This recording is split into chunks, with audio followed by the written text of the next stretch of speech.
Good evening. This is your tired midnight blogger, what evidently rarely blogs at midnight. It is actually 11:47 a.m., July 22, 2023, on a Saturday in the park, and it is not the 4th of July. Okay, never mind. I'll probably get a copyright strike for that. So, my friend Gary evidently loved the video. Thank you. I have somebody who loves a video. Yay! And he suggested that I watch the longer trailer of Oppenheimer, and since I am playing around with this anyway, I thought, what the heck, I will share it with the community, which basically means Gary, Brooke, Jesse Mathewson, and like maybe 5 other people. So, I'm going to dig in. Let's see what the longer trailer has to share with us.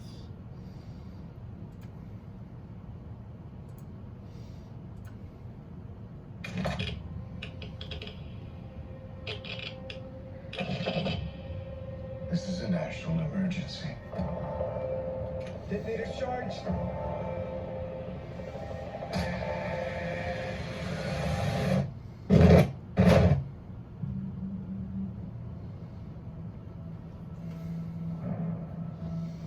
We're in a race against the Nazis.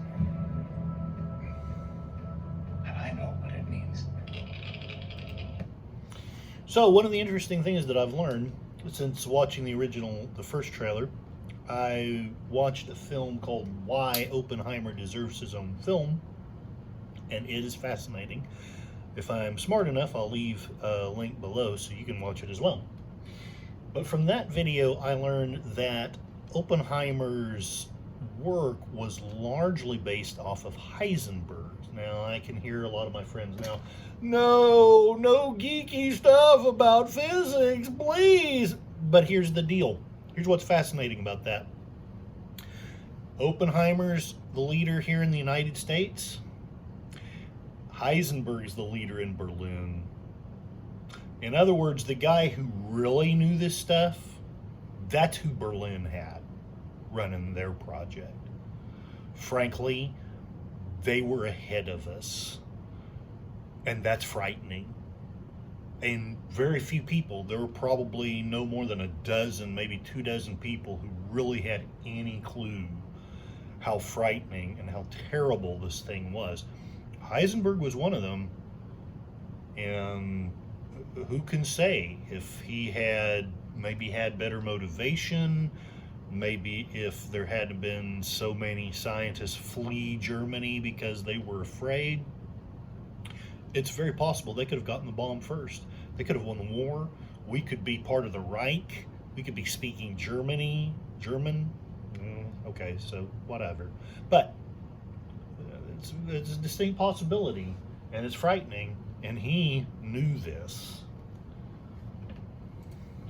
If the Nazis have a bomb,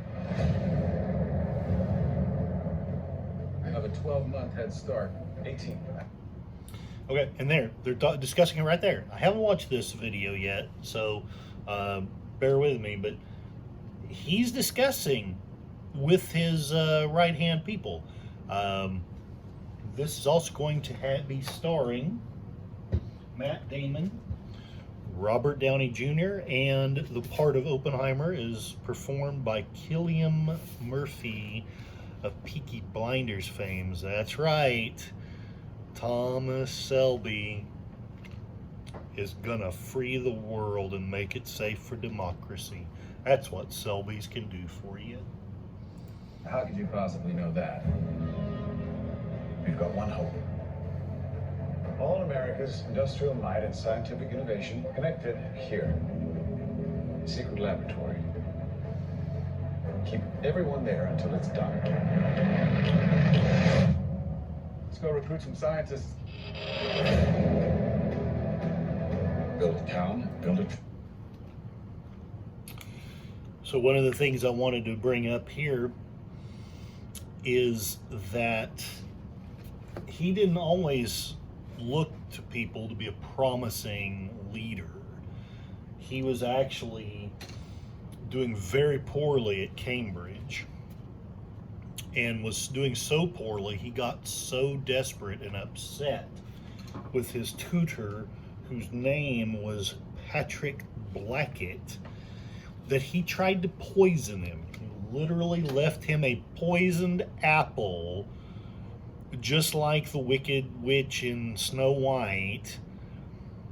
And his parents, who were fortunately wealthy and had influence, they begged Cambridge, one, not to press charges, and two, not to kick him out. And they allowed him to stay, but he was required to take therapy in order to deal with his issues.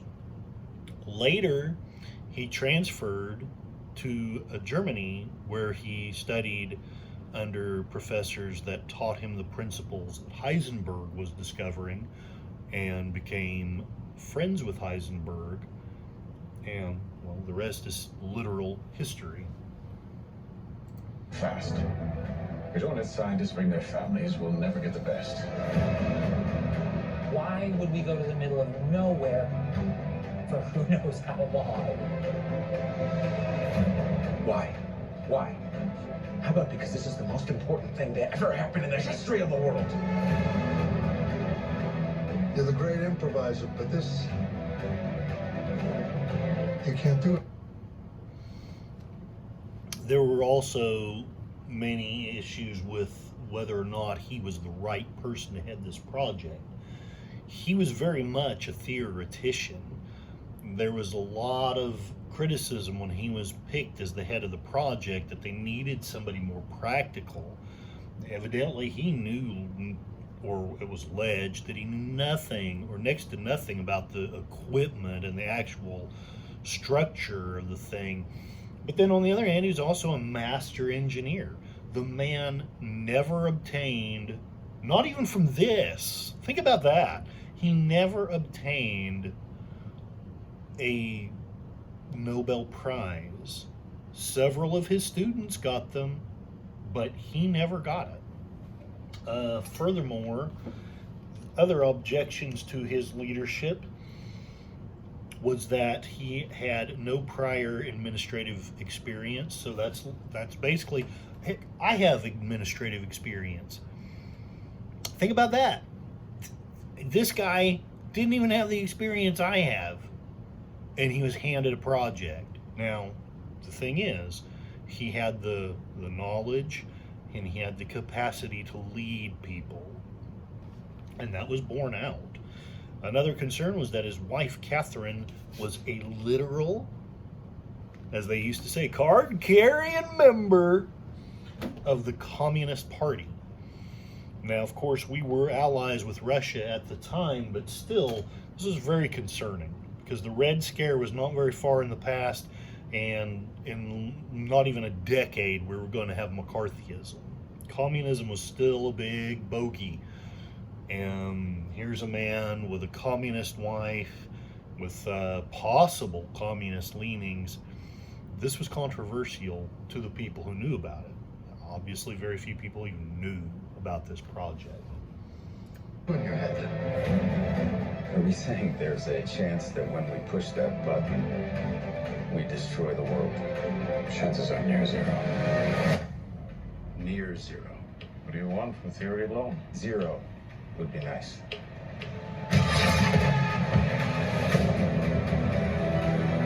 This is a matter of life and death. I can perform this miracle. World War II would be over. Our boys would. This really was a time when not just Oppenheimer, but millions of Americans, from the dirt farmer who was raising wheat all the way up to Roosevelt, they were asked to do the impossible. And you can say whatever you want about American exceptionalism. I'm not going to dive into that, but you really do have to admit, if you look at the history of World War II, were there mistakes? 100%. Were there people with egos that did stupid and terrible things? 100%. But with the help of Britain and even of Russia, You know, even though I hate communism and Stalin mainly, they still were our allies. They still did help. These three nations performed the impossible. We stopped some of the most powerful empires that had ever been in extent to that time.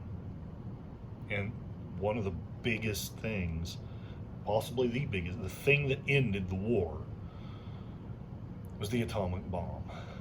We probably still would have beaten the Japanese, but the millions of Americans and Japanese both that would have died doing it. Was the bomb horrific? 100%. Do I hate that it ever had to be used? 100%. Do I feel for the Japanese people, and am I sorry that so many of them had to suffer? Yes, I am sorry about that. Having said that, when you attack a nation, you pick up one end of the stick, you have to be willing to accept that the other end of it also is picked up. Come on. That's happening, isn't it? The world will remember this day. Our work here will ensure a peace mankind has never seen.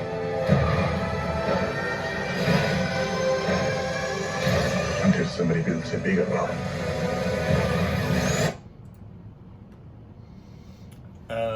I don't know anything about that, but that's an interesting line. I wonder how historically accurate it is. My father always had the belief that we should have disarmed the world.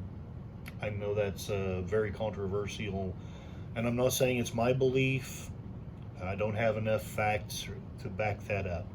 I'm just sharing that one of the things that makes me who I am was that there was a man who taught me, right or wrong, that America had the capacity to start to create a world peace. And for whatever reason, we failed. Now, Dad never was more than he was a sergeant in the Air Force. It was as high as he ever got in really anything. Moderately wealthy man at one time, very independent, very opinionated. Sometimes his opinions had good backing, sometimes not. But because I'm a flawed human, there's always been this little part of me that said, you know, we had the capacity to make the world a better place. Yes, we stopped the Nazis.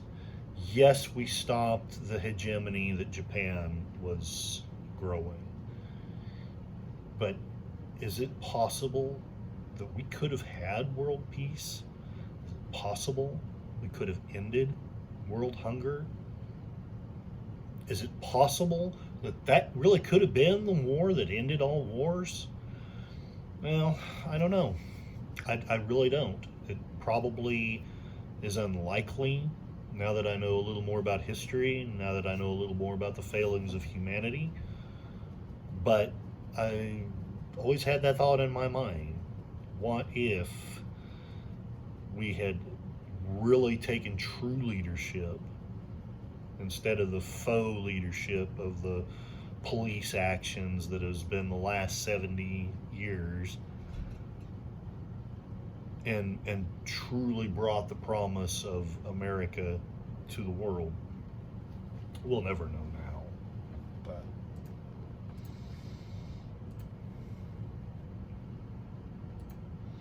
you are the man who gave them the power to destroy themselves, and the world is not prepared.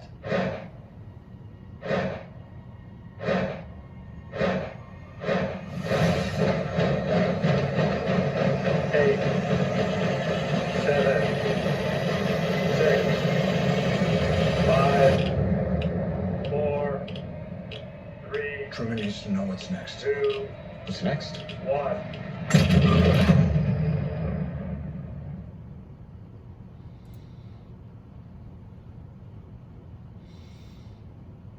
Okay, that was amazing. That was amazing. I would really love to see this movie. It's been a long moment since I've seen a movie, especially one in a theater. Right now I have 3 that I'm at least strongly tempted to watch. One is Napoleon when it comes out. This is another one, Sound of Freedom, which I know there's controversy and I need to do more research before I say too much openly about what I think about that movie. But if only because of all the hype, I am interested in watching that. Well, anyway, I hope that this was enjoyable. I hope you learned a little bit. I don't know if I did anything funny, but does everything have to be funny? I mean, look at this face. Isn't that funny enough? And we will talk to you later. I have no idea what I'm going to do next. I've thought about doing a thing on The Sound of Freedom, or I may just have some fun with reviewing some other things. Comments are welcome. People can reach out to me on social media. I'm all over the place as either Curtis Selby, Kurt Shells, which was my name, trying to hide from my ex-wife, or various tired blogger things. Hope you have a wonderful weekend, and don't step under any nukes.